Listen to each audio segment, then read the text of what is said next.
Hello hi friends, ഇന്നത്തെ video എല്ലാവരും കാണണം. കണ്ട് ലൈക്ക് ചെയ്ത് സബ്സ്ക്രൈബ് ചെയ്ത് എന്നെ ഒന്ന് സപ്പോർട്ട് ചെയ്യണം പ്ലീസ്. ഇത് പാവയ്ക്കയാണ്, എല്ലാവർക്കും അറിയാവുന്നതാണ്. പാവയ്ക്ക മെഴുക്കുവരട്ടിയും തോരനും അതുപോലെ തന്നെ തീയലും ഒക്കെ വെക്കാറുണ്ട്. അപ്പോൾ ഞാൻ ഇന്ന് മെഴുക്കുവരട്ടിയാണ് ഉണ്ടാക്കുന്നത്. ഉച്ചയൂണിന് മെഴുക്കുവരട്ടി ഉണ്ടാക്കാമെന്ന് കരുതി ഇതിനു മുമ്പ് ഇതിനോടൊപ്പം വാങ്ങിയ 2 ഞാൻ കഴിഞ്ഞ ദിവസം എടുത്ത് മെഴുക്കുവരട്ടി ഉണ്ടാക്കിയിരുന്നു.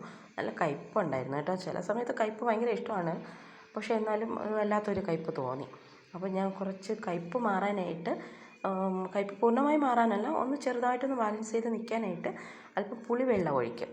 അപ്പോൾ അങ്ങനെ പുളിവെള്ളം ഒഴിച്ച് മെഴുക്കുവരട്ടി ഉണ്ടാക്കി. പിന്നെ ഞവര മീനാണ്, ഞങ്ങൾക്കിവിടെ ഞവര മീനെന്ന് പറയും, ചിലയിടത്ത് കിളിമീൻ എന്നൊക്കെ പറയും, ചുവപ്പ് നിറത്തിലുള്ള മീൻ. അപ്പോൾ അത് മീൻ കറി വെച്ചു. ഇത് തേങ്ങയൊന്നും അരച്ച് വെച്ചതല്ല കേട്ടോ, തേങ്ങയൊന്നും അരച്ച് ഞങ്ങൾ അധികം മീൻ വയ്ക്കാറില്ല. പിന്നെ മീൻ ഫ്രൈ ചെയ്തു. കുറച്ച് കപ്പ കിട്ടിയായിരുന്നു, നല്ല വേവുന്നുണ്ടായിരുന്നു കപ്പ. കുറച്ചൊന്ന് ലൂസാക്കി ഞാനൊന്ന് ഇളക്കിയെടുത്തു. അപ്പോൾ അവിയൽ, കപ്പയൊക്കെ കഴിക്കാൻ ഭയങ്കര ഇഷ്ടമാണ് കേട്ടോ. നമ്മൾ വൈകുന്നേരമൊക്കെ ചില സമയത്ത് കപ്പ വാങ്ങിയിട്ട്, ഇപ്പോൾ ചിക്കൻ ഉള്ളപ്പോഴോ അല്ലെങ്കിൽ മീൻ കറിയുടെ കൂടെയോ ഇതൊക്കെ നമ്മൾ കപ്പ പുഴുങ്ങി കഷ്ണങ്ങളാക്കി പുഴുങ്ങി കഴിക്കാറുണ്ട് വൈകുന്നേര സമയത്തൊക്കെ. ഇത്തിരി ചായയോ കട്ടനോ ഒക്കെ ഇട്ട് കുടിക്കാറുണ്ട്. വല്ലപ്പോഴും മാത്രമാണ് ഇതുപോലെ ഇളക്കിയെടുക്കുന്നത് എല്ലാവർക്കും വലുതായിട്ട് ഇഷ്ടമല്ല. അതുകൊണ്ട് മറ്റേതിങ്ങനെ മുക്കി മുക്കി കഴിക്കാമല്ലോ കഷ്ണങ്ങൾ.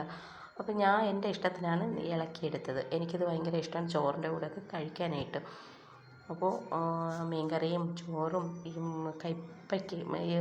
കയ്പ്പുള്ള മെഴുക്കുവരട്ടിയും കൂടെ ആയിട്ട് ഇങ്ങനെ കഴിക്കുമ്പോൾ നല്ല ടേസ്റ്റാണ്. ഈ കപ്പയ്ക്ക് പറ്റിയത് തന്നെയാണ് കയ്പ്പുള്ള പാവയ്ക്ക്. അപ്പോൾ അത് നല്ല നല്ല നല്ല ടേസ്റ്റാണ് കഴിക്കാൻ. കയ്പ്പ് അറിയത്തില്ല നമ്മൾ കഴിക്കുമ്പോഴത്തേക്കും. പിന്നെ എനിക്ക് നല്ല വിശപ്പുണ്ടായിരുന്നു, വേറെ ഒന്നും ഞാൻ നോക്കിയില്ല, ഞാൻ എടുത്തു. എനിക്ക് കഴിക്കാമെന്ന് തോന്നി, ഞാൻ കഴിക്കുകയാണ്.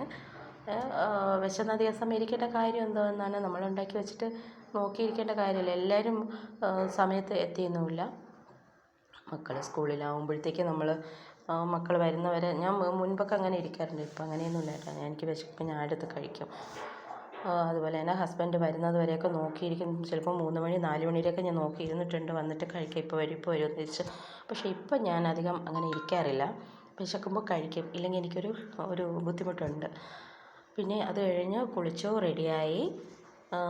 ഒരു ഡ്രാഗൺ ഫ്രൂട്ട് കിട്ടിയായിരുന്നു. അപ്പോൾ ഈ കളർ ഡ്രാഗൺ ഫ്രൂട്ട് ഇതുവരെ വാങ്ങിയിട്ടില്ലായിരുന്നു.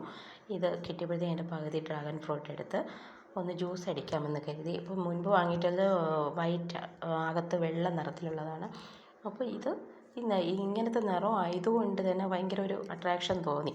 അപ്പോൾ അതിലൊരു ഏലക്ക ഇട്ടു. ഏലക്കയൊക്കെ ഇടുമെന്ന് എനിക്കറിയില്ലെങ്കിലും ഒരു ഏലക്കയും ഇട്ടു. കുറച്ച് പാലൊന്ന് കട്ടയായിട്ട് ഒന്ന് തണുത്ത് കിട്ടാൻ വേണ്ടിയിട്ടാണ്, പെട്ടെന്ന് ചെയ്യുന്നതാണ്, അതുകൊണ്ട് ഒന്ന് തണുത്ത് കിട്ടാൻ വേണ്ടിയിട്ട് പാലും ഒഴിച്ചു.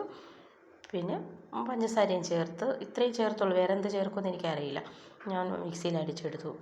എന്നിട്ട് കുറച്ച് ഐസ്ക്രീം ഉണ്ടായിരുന്നു, മക്കൾക്ക് വാങ്ങി വെച്ചിരുന്ന കുറച്ച് ഐസ്ക്രീം.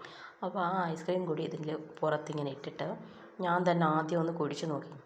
ഭയങ്കര ടേസ്റ്റായിരുന്നു കേട്ടോ. എല്ലാവരും ഒക്കെ ഉണ്ടാക്കി കുടിച്ചിട്ടുണ്ട്, എന്നാലും ഞാൻ ഈ കളറിലുള്ളത് ഇതുവരെ കുടിച്ചിട്ടില്ല. അപ്പോൾ എനിക്കിത് കഴിച്ചപ്പോൾ ഭയങ്കര ഒരു രസം തോന്നി. അതും ഐസ്ക്രീം കൂടി ഇങ്ങനെ കോരി കുടിച്ചപ്പോൾ ഞാനും കുടിച്ചു നോക്കും.